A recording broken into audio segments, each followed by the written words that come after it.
Père céleste, au nom de Jésus-Christ, je te loue, je te glorifie. Merci Seigneur Jésus-Christ, gloire et louange à toi Saint-Esprit, les commentateurs indispensables de la grâce. Ils seront tous enseignés de Dieu.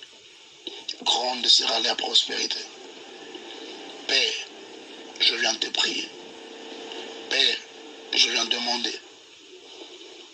Comme le dit la parole de Dieu, approchez-vous de Dieu et il s'approchera de vous. Pardonne nos péchés, pardonne nos iniquités, sanctifie-nous, purifie-nous. Pardonne nos péchés, Père, en accord avec ta parole dans 1 Thessaloniciens, chapitre 5, le verset 23, je paraphrase, que le Dieu de paix vous sanctifie lui-même tout entier, que tout votre être, l'esprit, l'âme et le corps soient conservés, irrépréhensibles, lors de l'avènement de notre Seigneur Jésus-Christ. Celui qui nous a appelés est fidèle, c'est lui qui le fera. Je crois ce que je dis ce que je crois, je le vois s'accomplir dans nos vies. Cela est donc établi, nous régnons maintenant ici-bas, et le Saint-Esprit nous accompagne. Au nom de Jésus-Christ. Amen. Très chers frères et sœurs dans le Seigneur, nous venons encore ce matin, cette matinée, partager de la part du Seigneur. Notre thème est intitulé « Dieu agit en fonction de tes décisions ». Je répète, Dieu agit en fonction de tes décisions. Genèse chapitre 2, le verset 15 à 16 au 17. Lisons la parole du Seigneur. La Bible dit: l'Éternel Dieu prit l'homme et le plaça dans le jardin dedans pour les cultiver et pour les garder. L'Éternel Dieu donna cet ordre à l'homme: tu pourras manger de tous les arbres du jardin, mais tu ne mangeras pas de l'arbre de la connaissance du bien et du mal. Car le jour où tu en mangeras, tu mourras. L'Éternel Dieu dit: il n'est pas bon que l'homme soit seul. Je lui ferai une aide semblable à lui. La parole du Seigneur. Amen. Bien-aimés dans le Seigneur, Dieu agit en fonction de tes décisions. Nous sommes en train de comprendre bien que l'Éternel est en train d'adresser à Adam. Pendant qu'il s'adressa à Adam, il donna de l'ordre, et il établissa plutôt de l'ordre et des principes en disant à Adam: tu peux te permettre de tout faire dans le jardin d'Éden. Tu peux manger tout le fruit des arbres. Mais pour ce qui est l'arbre défendu, tu n'en mangeras pas du fruit. Écoutez-moi bien aimés dans le Seigneur. Mais lorsque nous allons dans Genèse, chapitre 3, le verset 1er, on voit le serpent était le plus rusé de tous les animaux des champs que l'Éternel Dieu avait fait. Il dit à la femme: Dieu a-t-il réellement dit, vous ne mangerez pas de tous les arbres du jardin? La femme répondit au serpent: nous mangeons du fruit des arbres du jardin. Mais quant au fruit de l'arbre qui est au milieu du jardin, Dieu a dit: vous n'en mangerez point. Et vous n'y toucherez point, de peur que vous ne mouriez. Alors le serpent dit à la femme: vous ne mourrez point. Mais Dieu sait que le jour où vous en mangerez, vos yeux s'ouvriront et que vous serez comme de Dieu, connaissant le bien et le mal. La parole du Seigneur. Écoutez-moi bien aimés dans le Seigneur. L'Éternel parlait à Adam, Ève n'était pas encore là. Mais lorsque nous allons dans Genèse chapitre 3, le verset 1er, on dit que le serpent était le plus rusé de tous les animaux des champs.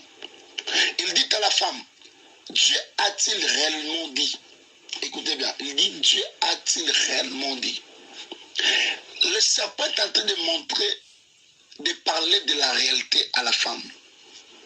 Pendant que dans Genèse chapitre 2, l'Éternel avait déjà libéré une vérité. Je dis à quelqu'un, je parle à un enfant de Dieu, je dis à un bien-aimé dans le Seigneur, que lorsque tu ne sais pas faire confiance à Dieu, il est difficile pour toi de vivre la main de Dieu ou encore le miracle de Dieu. Lorsque tu ne sais pas mettre en pratique la parole de Dieu, c'est tellement difficile pour nous de merger même dans cet appel ministériel. Frère, Dieu, il a tout créé. Dieu, il a tout planifié. Dieu, il a pris même l'homme pour le placer dans le jardin afin de cultiver l'homme. C'est-à-dire qu'avant que Dieu, il faut avoir de la patience.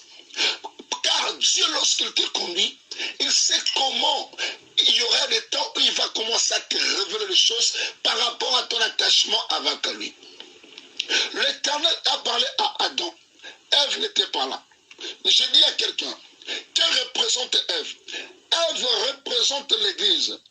Adam a échoué à enseigner Ève, qui représente l'Église. Pourquoi? Parce que l'Éternel lui avait défendu de ne pas manger le fruit de l'arbre qui a été planté au milieu du jardin. Devant la femme, au lieu qu'Adam puisse enseigner à la femme, Adam n'a pas enseigné, mais il a mangé le fruit de l'arbre qui a été défendu. Je dis à quelqu'un que beaucoup des enfants de Dieu oublient une chose. Dans la vie, pour émerger, pour vivre la main de Dieu, il faut arriver à prendre des décisions. Même si ce sera fort pour toi, même si ce sera dur pour toi, mais cette décision t'aidera à ne pas rompre à ta relation aussi avec Dieu.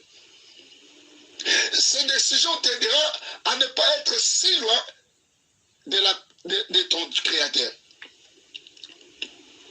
Voilà pourquoi, bien aimé dans le Seigneur, je dis à quelqu'un que lorsque Adam a échoué à enseigner Ève, qui est l'épouse, le second Adam, il n'a pas échoué à enseigner l'Église.